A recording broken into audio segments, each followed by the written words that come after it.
Pradely-Saumont, la montagne par nature. Émission spéciale montagne, depuis la station de Pradely-Saumont, en Haute-Savoie. Bienvenue, vous êtes sur Radio Sensation. On vous fait vivre depuis le début de la semaine nos aventures en immersion dans le blanc des Alpes. Nous sommes accueillis d'une façon assez magistrale au Soldanel, vous le savez, depuis plusieurs années, c'est le cas encore cette année. Et nous parlons chaque jour de l'Office de tourisme de Pradely-Saumont. Donc à force d'en parler, il va bien finir par mettre des visages sur les noms et puis pouvoir également savoir comment ils vont ces gens-là. Et on reçoit donc en compagnie de Véronique. Rebonsoir Véro. Rebonsoir. Deux personnalités de cet office de tourisme, donc avec la directrice Laurence Girard. Bonjour. Et puis nous avons Amandine Fedel qui Oui. s'occupe du patrimoine, qui était un peu plus ronde l'an passé, lorsqu'on vous avait reçu à la période de Noël, puisque vous étiez dans l'attente d'un heureux événement qui est arrivé. Voilà, c'est ça. Sinon, Vous êtes ça la maman serait un éléphant. Vous êtes la maman d'un petit garçon, c'est ça? Un petit garçon, Un ouais. petit garçon, qui est arrivé au mois de... Au mois de janvier, le mois de 29 janvier. Ok, qui a déjà fait ses premiers pas sur la neige ou pas? Et, ah oui, 15 jours après sa naissance, il était déjà là, Ah, auprès ok, de lui. Super, ok. Laurence, donc on a beaucoup de choses à vous demander. Tout d'abord, l'office de tourisme va bien, c'est l'un des piliers de la station, c'est l'un des piliers même, on va dire, au-delà du département, on vous connaît au-delà de nos frontières. Est-ce que c'est une saison particulière cette année? D'une part avec l'Odyssée qui est arrivée, qui était un grand moment, puis aussi cette neige qui tombe des fois trop, ou des fois qui tombe de façon inattendue. Comment ça se passe? Alors ça se passe bien, Ouais. même très bien. Il y a effectivement eu quelques années avec un démarrage de saison plutôt difficile. On était, nous, habitués à de la neige en abondance. Pendant 3 ans, démarrage difficile. Et puis la neige est au rendez-vous, une belle neige. Alors elle tombe beaucoup, Ouais. mais ce qui nous a permis notamment d'organiser la grande Odyssée, l'Odyssée des enfants, dans d'excellentes conditions. L'Odyssée qui avait eu lieu l'an passé, mais dans des conditions un peu différentes. Voilà, un peu restreinte, un entraînement des mushers. Par contre, l'Odyssée des enfants avait bien eu lieu et on avait simplement organisé le parcours sur le Pradely. Est-ce que le mois de janvier, c'est un mois différent des autres années? Est-ce que c'est vraiment le mois le plus calme de votre saison hivernale? La première quinzaine, juste après les vacances scolaires de Noël, est souvent très calme. Cette année aussi. Je pense que c'est l'effet aussi de ces trois années plus difficiles. Par contre, on reçoit une clientèle de couples avec jeunes enfants ou de seniors actifs. Voilà, ce qui nous permet d'attendre tranquillement les vacances de février. Maintenant, nous avons effectivement quelques péripéties routières pour l'accès au Pradely, alors que côté Saumont, on n'a aucun problème. Voilà, on adapte un petit peu au jour le jour, mais la neige étant au rendez-vous, on capte aussi une clientèle de proximité. On rappelle que vous avez la gestion avec Saumont. C'est une équipe de combien de personnes? Nous sommes 10 personnes sur Pradely-Saumont Tourisme, avec 4 bureaux. Taninges, Mieuxy à l'année, Pradely et Saumont en saison d'hiver et en saison d'été. Vous avez toujours qu'un seul garçon, Christophe? Toujours, Toujours? Vous le gardez? bien sûr. Amandine, le patrimoine? Oui. C'est une partie importante également de la station, et pas forcément ici. On sort un peu de la région, on va sur Sixte faire à cheval, si j'ai bien compris.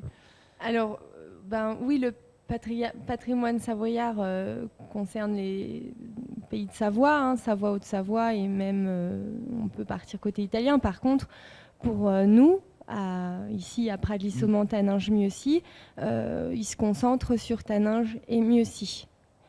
Pradely-Saumont aussi a son histoire, bien sûr, mais nos sites culturels sont basés à Taninges et Mieuxy. D'accord. Est-ce que c'est quand même plus facile quand c'est des beaux jours, etc., pour le patrimoine que là? Oui, tout à fait. Là, on stoppe nos visites guidées durant l'hiver parce que on a des lieux, des sites qui ne sont pas forcément ouverts l'hiver, entre autres la Chartreuse de Mélan, qui est un monastère vieux de plus de 700 ans, donc à chauffer.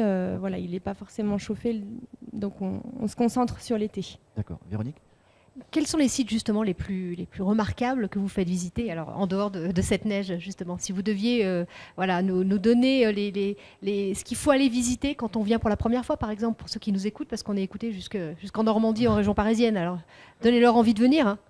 Bah oui, tout à fait. Alors nous, en tant que guide du patrimoine, donc c'est-à-dire Juliette Châtel, guide, et moi-même, nous faisons visiter donc en premier lieu la Chartreuse de Mélan, qui est donc le site culturel phare de notre territoire.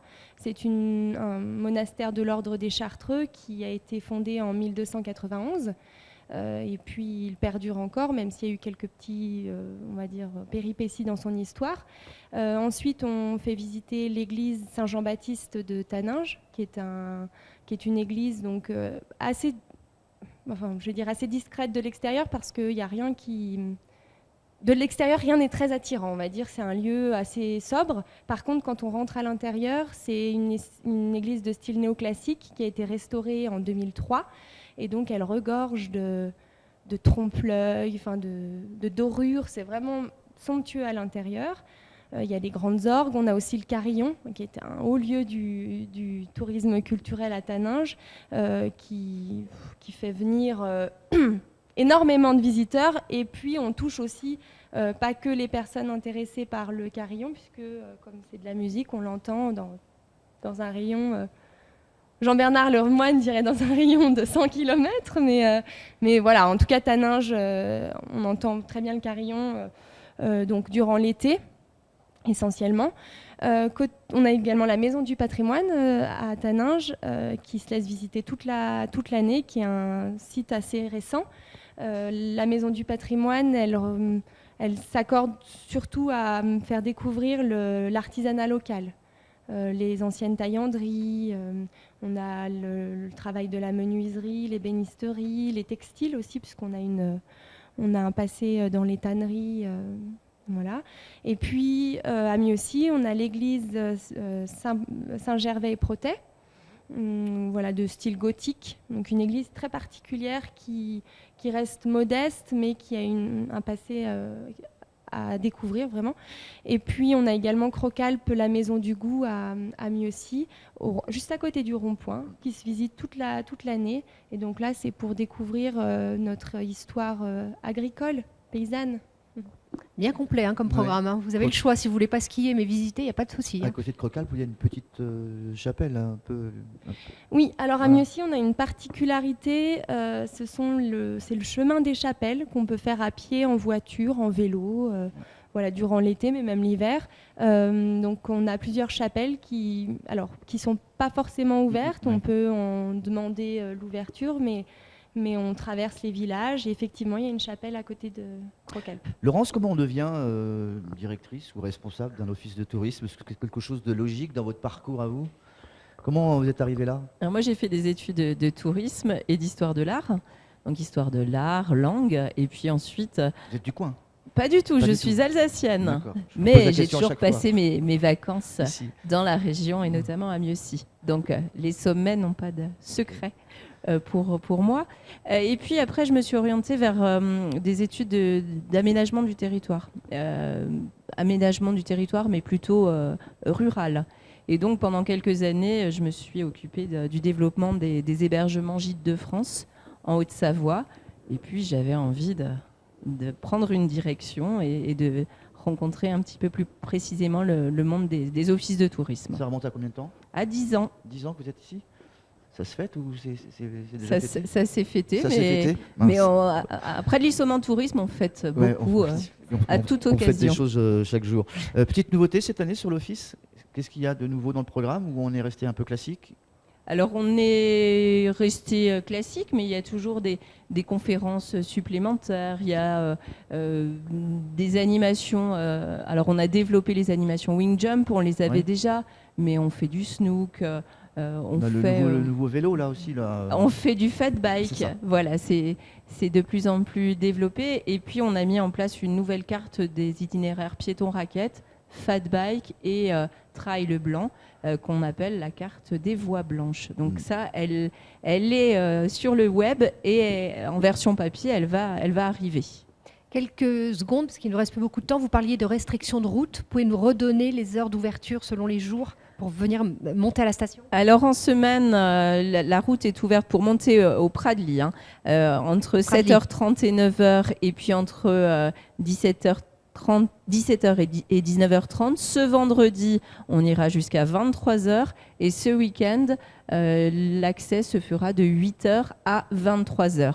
Mais tout au long de la semaine, accès au domaine skiable possible par Saumon, puisque c'est un seul et même domaine skiable. Laurence et Amandine, merci d'avoir accepté en tout cas notre invitation. On vous retrouvera très bientôt. On vous souhaite le meilleur pour la suite de nos aventures. Et puis on n'est pas sans retrouver l'Office de tourisme qui sera également dans nos studios d'ici quelques instants. Au revoir. Merci. Toute l'équipe de Sensations est à la montagne pour une émission spéciale depuis la station de Pradely-Saumon en Haute-Savoie.